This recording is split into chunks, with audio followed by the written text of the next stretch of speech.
Baik, Assalamualaikum warahmatullahi wabarakatuh. Selamat datang di kelas pengantar bisnis. Hari ini kita akan membahas mengenai business ownership. Bagaimana kita mencoba untuk memulai sebuah bisnis ya, dan bagaimana kita memilih untuk memiliki bisnis itu seperti apa. Nah, sekarang itu yang saya share screen dulu. Nah, oke. Jadi hari ini kita akan membahas tentang business ownership. Jadi kepemilikan dari bisnis itu sendiri seperti apa. Nah, tentunya ketika kita mau mendirikan sebuah bisnis, tentunya kita harus tahu dulu produknya itu yang akan kita jual apa, produk atau jasa ya, apa yang akan kita jual. Itu kita harus tahu. Nah, banyak sekali ide untuk kita melakukan proses penjualan barang atau jasa. Baik itu Anda sebagai seorang pembuat, ya, atau Anda sebagai seorang distributor, atau hanya memanfaatkan platform yang dimiliki oleh orang lain, itu pun sebenarnya sudah merupakan bisnis. Nah, bisnis yang era saat ini memang lebih membutuhkan teknologi ya masuk ke dalam bisnisnya itu, sehingga sering kita sebut sebagai startup. Jadi kalau bisnis itu dimulai secara manual, ya bisa kita sebut sebagai bisnis biasa. Tetapi kalau bisnis yang kemudian menggunakan teknologi informasi yang benar-benar masif, itu bisa kita sebut sebagai namanya startup. Jadi itu yang membedakan antara bisnis kita bisnis biasa atau kita startup gitu ya. Nah, untuk kali ini kita akan membahas lebih lanjut mengenai sebenarnya kepemilikan bisnis itu seperti apa. Jadi sebenarnya kepemilikan bisnis ini akan akan kita pikirkan setelah kita mengetahui sebenarnya kita mau memberikan kepada masyarakat itu produk atau jasa yang seperti apa. Tentunya produk dan jasa yang dihasilkan oleh perusahaan itu memberikan value ya, nilai tambah kepada masyarakat. Nah, setelah kita mengetahui, kita akan menggunakan produk seperti apa, baru kemudian sebenarnya kita tahu ya bahwa memang kita niat untuk membuat suatu produk yang kemudian kita deliver ke masyarakat untuk memenuhi kebutuhan dan keinginan masyarakat, baru kemudian kita berbicara sebenarnya bagaimana sih kepemilikan bisnis yang saya saat ini buat gitu ya. Nah, inilah yang kemudian menjadi dasar perbincangan kita di materi kelima. Nah, sebenarnya bisnis kita itu seperti apa? Miliknya siapa sih? Gitu kan? Kalau kita tiba-tiba kita punya bisnis, kita punya ide untuk bisnis, tapi kok uangnya, modalnya nggak punya ya. Nah, ini terus kita mau bikin bisnis yang seperti apa? Kan gitu kan? Bisakah kita bekerja sama dengan orang atau bagaimana? Ya, bisa saja. Atau kemungkinan kalau kita bingung nih, saya produknya seperti apa? Ya sudah, saya pengen bisnis tapi saya bingung produknya seperti apa. Era sekarang kita mudah sekali, kita tinggal membeli franchise dari orang. Nah, itu yang nanti akan kita bicarakan. Nah, yang pertama adalah ini tadi. Nah, bisnis, kepemilikan bisnis. Yang pertama adalah sole proprietorship atau kepemilikan pribadi, atau kalau di sini sering kita sebut sebagai perusahaan perorangan. Ya, perusahaan perorangan ya punya kamu sendiri kan gitu kan. Bisnis ya punya kita sendiri, yang mengelola ya kita sendiri, keuntungan yang akan kita dapatkan sendiri, kerugian juga akan kita dapatkan sendiri. Itu yang kemudian kita sebut sebagai perusahaan perorangan kalau di sini. Tapi kalau di sini namanya sole proprietorship. Jadi kepemilikan sendiri. Ada beberapa keuntungan ya. Kayak misalkan easy and tidak mahal untuk dibuat gitu ya. Gampang sekali. Tinggal Anda punya perusahaan, Anda mendirikan. Bahkan sekarang Anda mendirikan dulu, baru kemudian bisa melakukan pendaftaran kalau Anda mau. Kalau nggak didaftarkan, selama tidak terdeteksi ya mudah saja gitu ya. Nah, partnership perusahaan perorangan ini lebih tidak terdetek ya daripada perusahaan yang jenis kepemilikan yang lainnya. Nah, profit itu ya tentunya untuk owner ya. Kalau ownernya Anda berarti profit semua untuk Anda. Direct control di bisnis itu adalah di tempat Anda juga. Freedom ya, jadi government regulation-nya juga untuk yang perorangan ini agak tidak seketat jenis usaha yang lain. No special tax ya, tinggal kita nanti pajak yang tahunan aja, pendapatan gitu ya. Kemudian easy to dissolution atau mudah untuk keluar masuk bisnis lah istilahnya begitu. Anda buka, Anda tutup itu gampang sekali. Itu kalau perusahaan perorangan. Nah, ada beberapa ketidakuntungan kita menggunakan bisnis perorangan atau kepemilikan perorangan. Yang pertama adalah kita itu mempunyai unlimited liability. Jadi kebutuhan-kebutuhan yang sangat-sangat banyak, ya, yang kemudian kadang-kadang kita tidak bisa mengcover semuanya, ya. Semuanya harus cover sendiri, semuanya harus selesaikan sendiri. Nah, ini kadang-kadang ada unlimited liability untuk tanggung jawab yang tidak terbatas, ya, tenaga yang tidak terbatas, semuanya yang tidak terbatas yang akan kita berikan kepada perusahaan kalau itu punya sendiri. Difficult raising capital, jadi agak susah untuk mengembangkan modal ya. Untuk mengembangkan modal perusahaan itu juga agak susah. Kemudian limited managerial expertise karena memang di perusahaan perorangan ini akan sedikit manajerial, kemampuan manajerial ya. Tapi kalau misalkan memang orang pemiliknya ini benar-benar mempunyai manajerial yang baik, nah itu akan jadi perusahaannya. Ada trouble finding qualified employee karena memang biasanya perusahaan-perusahaan yang baru berdiri karena membutuhkan karyawan ya yang pendidikannya rendah, yang otomatis juga gajinya itu juga lebih rendah. Nah, ini untuk memutar sebuah produk ya, memutar perusahaan yang baru jadi tadi. Kemudian personal time, komitmen orang ini terhadap pekerjaan, kemudian unstable business life, kemudian jadi ketidakstabilan kehidupan bisnis, kemudian loss the over responsibility, jadi responsibility-nya itu sangat-sangat luar biasa sampai kemudian loss on the owner's responsibility.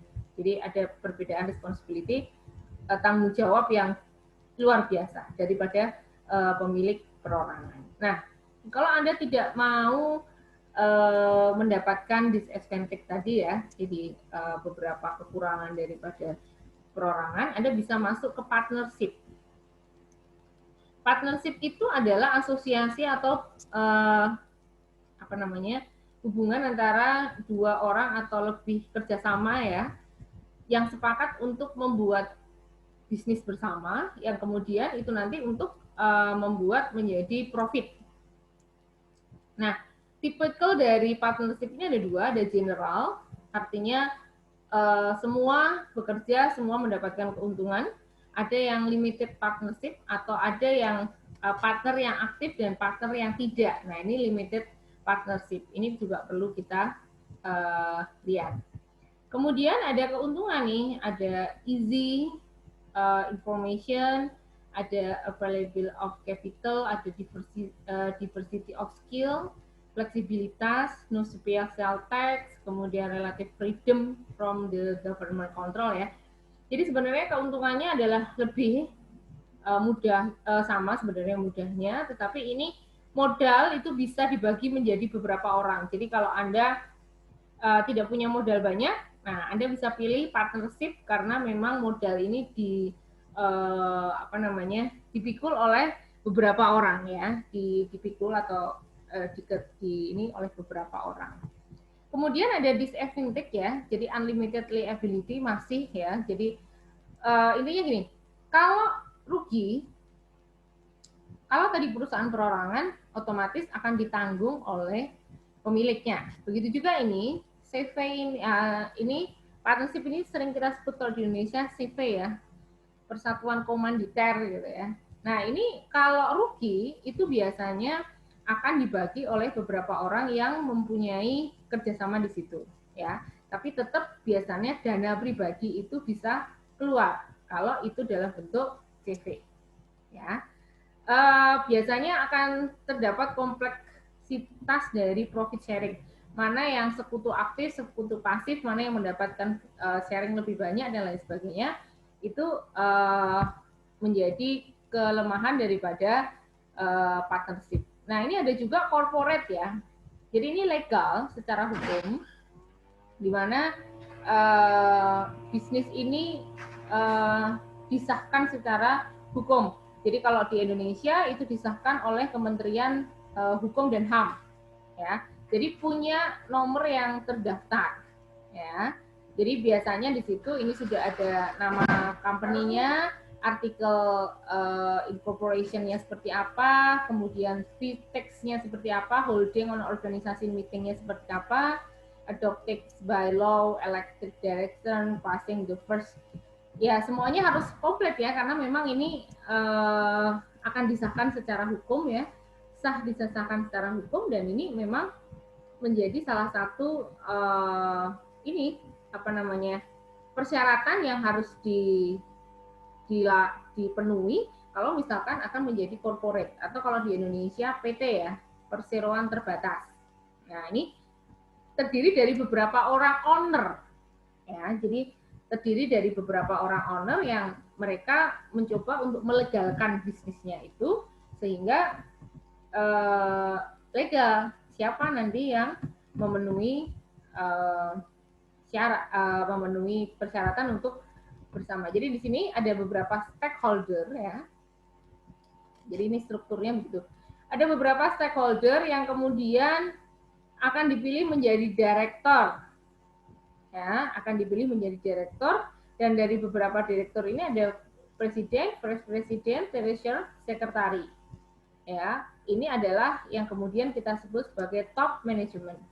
Jadi bisa dikatakan bahwa dari stakeholder ini nanti akan dipilih sebagai direkturnya siapa. Nah, ini yang stakeholder inilah yang kemudian sering kita sebut sebagai pemegang saham. Ya, sering kita sebut sebagai pemegang saham. Seperti kita ketahui bahwa kalau PT itu kepemilikannya biasanya diakui dalam bentuk saham. Ya, dalam bentuk saham ya.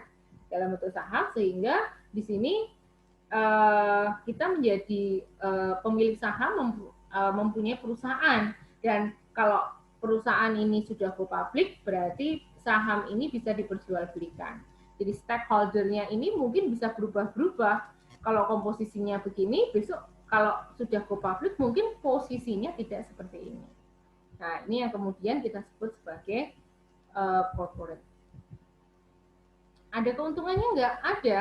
Jadi pemilik saham itu hanya bertanggung jawab sebesar saham yang ditanamkan di perusahaan PT ini tadi, atau corporate ini tadi ya, hanya sebesar saham.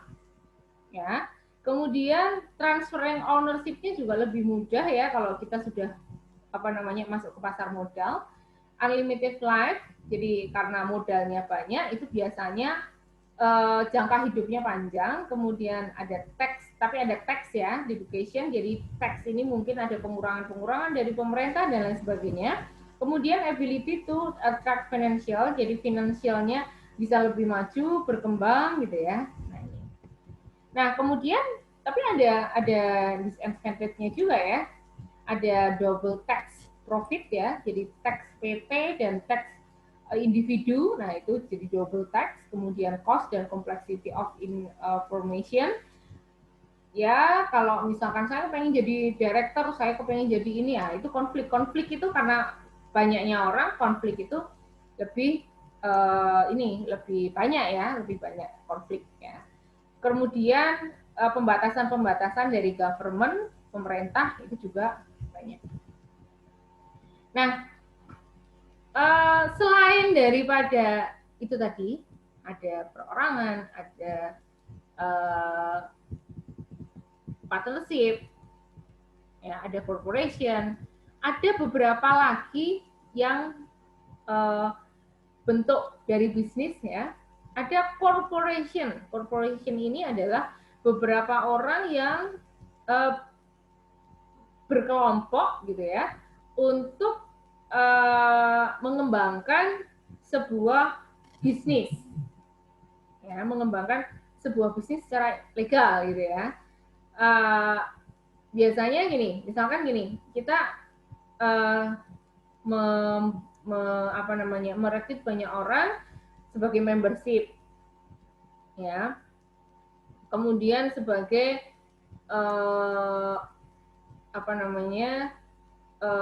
member, ya, economic participation. Nah, ini corporation. Untuk saat ini, cooperation ini banyak sekali dilakukan karena mungkin mereka ingin berbisnis ya dengan cara yang berbeda dengan yang tadi. Nah, ini dengan corporation ini, ayo kita bersama-sama bekerja sama untuk membentuk atau melakukan sebuah bisnis. That's all, gitu ya. Jadi tidak ada kerjasama, tidak ada ini. Jadi kalau misalkan Anda beli membership yang kemudian Anda ikut menjualkan sebuah produk, nah itu namanya cooperation, gitu ya. Nah itu kan banyak sekarang yang terjadi. Nah ada lagi joint venture, yaitu dua atau lebih company, perusahaan itu mempunyai perjanjian alliance, bekerja sama untuk membuat sebuah project bisnis tertentu. Jadi misalkan begini, ada mobil dari Hyundai dari dari Korea masuk ke Indonesia, misalkan dia harus bekerja sama dengan mobil yang ada di Indonesia, misalkan ada Astra Internasional dan lain sebagainya. Nah, mereka Astra dan Hyundai bekerja sama untuk memasarkan mobil Hyundai di Indonesia. Nah, ini yang kemudian kita sebut sebagai joint venture. Nah, ini yang paling sering kalau kita pengen masuk ke bisnis, kita bingung produknya apa, cara jalannya bagaimana pertama kali. Ini biasanya lebih sering pakai franchising ya. Tinggal kita membeli sebuah produk,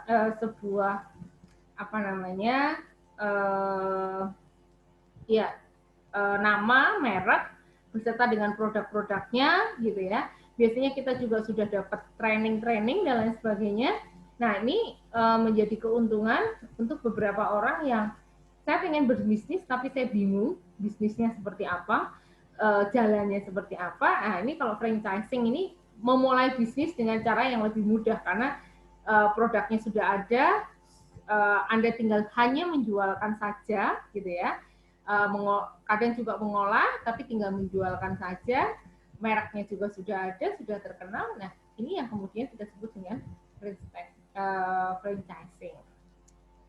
Nah, franchising ini juga kadang-kadang menimbulkan masalah juga ya, ada cost-nya, ada loss control-nya. Kita tidak sepenuhnya mempunyai itu, ada restricted operating freedom, jadi kebebasan untuk berbisnis. Kita kan harus mengikuti tren atau harus mengikuti rules yang ada atau aturan yang ada di dalam perusahaan itu. Nah, ini kemudian menjadi kelemahan dari franchising. Nah, ada lagi namanya merger. Merger itu beberapa perusahaan itu bekerja sama menjadi satu company. Jadi kalau merger itu ada dua perusahaan yang kemudian bergabung menjadi perusahaan baru. Berbeda dengan akuisisi. Kalau akuisisi ada perusahaan besar, perusahaan A misalkan, ada perusahaan lain, perusahaan B, yang dimana perusahaan B ini masuk ke perusahaan A. Jadi namanya menjadi nama perusahaan A. Nah, itulah yang kemudian kita sebut sebagai akuisisi. Jadi ada merger, ada akuisisi. Merger juga ada berapa? Ada horizontal merger, ada vertical merger, ada konglomerat merger juga. Ya, ini merger dan akuisisi. Ini juga banyak dilakukan oleh beberapa perusahaan. Apabila ada perusahaan yang katakanlah sakit, gitu ya, dia tidak profit. Nah, ini kemudian akan dibeli oleh perusahaan yang lain. Nah, kalau seperti itu modelnya adalah akuisisi. Tapi kalau dua perusahaan yang sama, gitu ya, sama-sama besar, sama-sama mereka menggabung menjadi satu, itu namanya merger. Nah, ini beberapa special form ya, jadi bentuk daripada bisnis. Nah, tugasnya saya jelaskan juga bahwa Anda diminta untuk membuat sebuah produk yang kemudian akan Anda buat sebagai core produk dari perusahaan Anda. Ya, jadi silakan Anda melihat tugas, tapi ingat Anda perlu memperhitungkan semuanya. Kira-kira kalau Anda mau berbisnis, Anda mau bisnis apa? Ya, bisnis apa, kepemilikan bisnisnya seperti apa yang harus Anda jalankan, semuanya sudah ada panduan dalam tugas yang saya berikan, sehingga Anda tinggal menjawab di situ, yang kemudian merangkai dari jawaban-jawaban Anda itu, sehingga Anda paham bahwa saya ingin berbisnis apa. Oke, kalau ada pertanyaan setelah ini silahkan hubungi saya secara langsung, terutama untuk Anda yang masih bingung kira-kira saya bisnis apa ya Bu, gitu kan? Saya bisnis apa, bagaimana saya harus berbisnis gitu ya. Nah, ini silakan nanti bisa diskusi dengan saya, bisa WA saya atau ketemu dengan saya di kampus. Oke, saya kira itu dari saya. Wassalamualaikum warahmatullahi wabarakatuh.